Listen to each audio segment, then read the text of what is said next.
I get emails and comments from viewers all the time, expressing regret that they didn't venture out and travel and explore, or even do some form of van life when they were younger.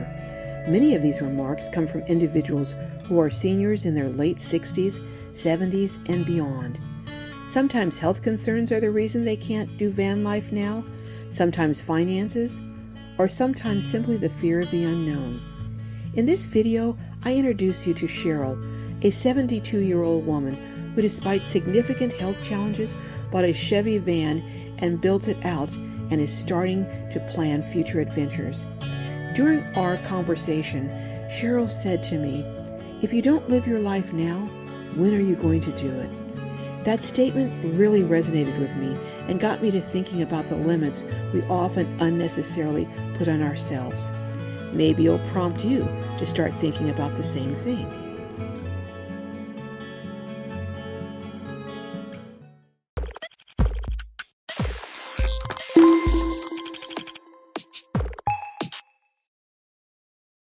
Well, hello, Sheryl.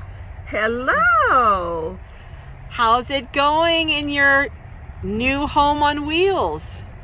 Going pretty good. It's been 1 week. Today is your 1 week mark? Yes, 1 week. Oh my goodness. I have to thank Natasha. Was it Natasha over at the Gutted? Because when I came up to the booth, I was taking care of some business over there. She came running up to me and she said, "Oh, there's someone you've got to meet. You've got to meet her. You guys are going to be such good friends. You've got to meet her." And she was so right. So thank you, Natasha, for introducing me to Sheryl. Yeah, well, Natasha was wonderful anyway. I had not even registered, and she let me come in and stay because I had helped somebody else that had gotten stuck. How cool was that? I guess it was meant to be. I guess that we were supposed to meet. we were, and we're already talking about taking a trip together. Yes. Oh my goodness. But you've been in your van 1 week. Now, is this the first time you've lived in a van? Yes, it is. And how old are you, Sheryl? I am 72 years old. A lot of people say, well, 72, you can't live in a van, start living in a van at 72.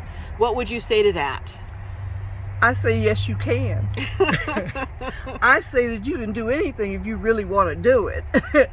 But I think originally when I started the interest in a van living, of course I was healthier at that point, and had been doing a little research on van life. And since that time, I've had 4 strokes and an aneurysm. And so I'm really determined now that I can do whatever it is I want to do. You just got to do it. So Sheryl, if you had to identify the one primary reason that brought you to decide to live in a van at 72, what would you say the number one reason was? Now, I think it's finance. Okay. And I also want to add that living in an apartment can be lonely too. I lived in a senior citizen building. I was lonely. I think that this, not only with the finances, but also getting out, just like I met you. I think that as I'm doing more and traveling more, I'll meet people. And I think that finances and your experiences are so important at this age. If you don't live your life now, when are you going to live it? That's very true. Very true. And, you know, I've thought the same thing myself. I'm not going to get very many other chances to go out and explore. I'm not afraid to try it. And I went out, bought the van a year ago in September, and decided to build it out myself. I'm not a handy person as far as building, but it was a cheaper way. I got someone to help me build the bed. The rest of it I've done myself. I just think that economically it's good. I feel safe. Those are things that are important. My family was not on board originally. But as I told you when we were at Gutted, that my son finally accepted the idea of me traveling around in a van.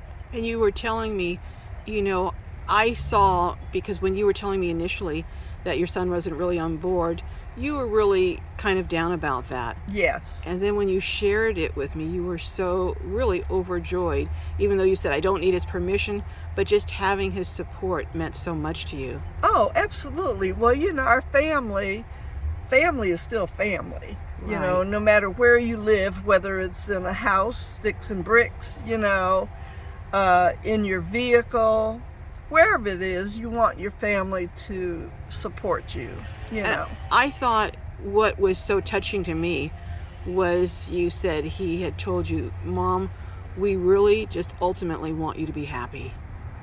And that's the bottom line. When he told me that he just wanted me to be happy, that's all I needed to hear. Yeah. And this comes from his heart.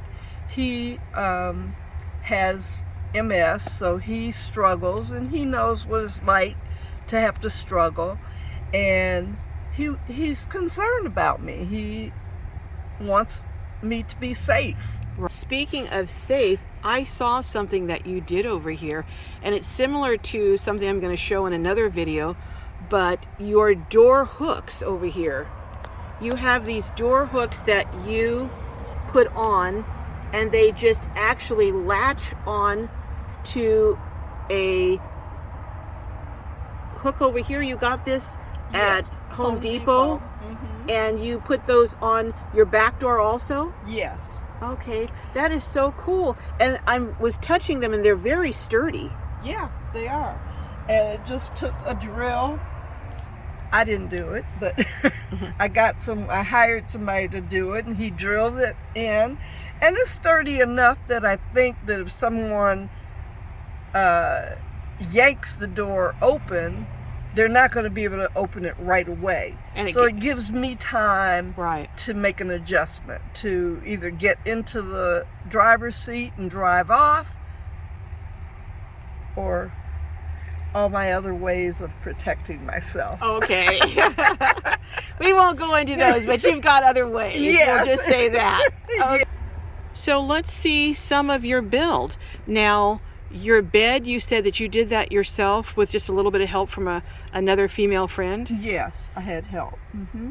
And then as far as your bed, what is it made of? It's plywood, and I guess she had some of the wood pieces at her house. Okay. She's more of the handy person. All right. I'm the one that's looking and doing what she told me to do. Okay. Okay, because I am not. She knew what to do. I didn't. All right. And then you said, now, is this memory foam, or what kind of mattress do you have? It's a futon with memory foam on top of it. Okay. Mm-hmm, which is very comfortable. And then you just use your comforters and blankets? Yes. And a lot of the things, I already had them at home, so I didn't have to go out and buy new things. All right. And then you said you don't really need a lot of light in here. And I see you have little fairy lights back there. Yes. Mm-hmm. And then they run by battery. Okay, and I love your lantern. Thank you. Where did you get your lantern from? I got that at Big Lots for $10. Oh my goodness. Mm-hmm. And it just requires batteries. All right, and then over here you have, I see a tablet that you watch TV on, you were telling me? Yes, I watch Hulu. Okay. And the only thing I really need to watch is The View every day. Okay. Now, what about your window covers? Did you make those? Yes, I did. And they're made of the insulation. And then I took old shower curtains and cut them and covered them. Oh my goodness, another example of using what you have. So that's right. So you cut the So that's an example of what you did. You cut it down to shape, Yes. and then you just covered it? And put it, shaped according to the window. And then I took the shower curtains and I cut them according to this. And I did put black felt on the outside so that you don't have the reflectix from outside the window. Although my windows are limo tinted. Yeah, because reflectix is one of the quickest ways to say someone's living in your van at night to see reflectix. Correct. That's what Okay. I've heard. Yes. So let's go look and see. Now, of course, everyone's going to ask about the bathroom. So let's look at your bathroom. This is my toilet. Everybody wants to know how you go to the bathroom. And so this is it. And it looks like your toilet at home. I think that's probably why I like this one, because I tried many others. And so this one, you open it up. Oh, okay. And it has a little bucket? It has a little bucket. Okay. Oh, okay. And then you just use the bag system. Yes, I use the bag system. Oh, all right. It makes it very easy to clean, and I, keep everything that I need. Normally it would have the bags, covering it. But it's easy to use and easy to dump that way. Mm-hmm. All right. And the nice part is when you're 72, you can't get on the floor. No. So, or you can get on the floor, you just can't get up. And that happened to me. Oh. So that's why I got this one. Okay. Then I'm looking at your dresser system. Mm-hmm. Now, these are just a standard dresser, is that? Yeah, I got them from a local store for $100. Okay. They put it in the van for me.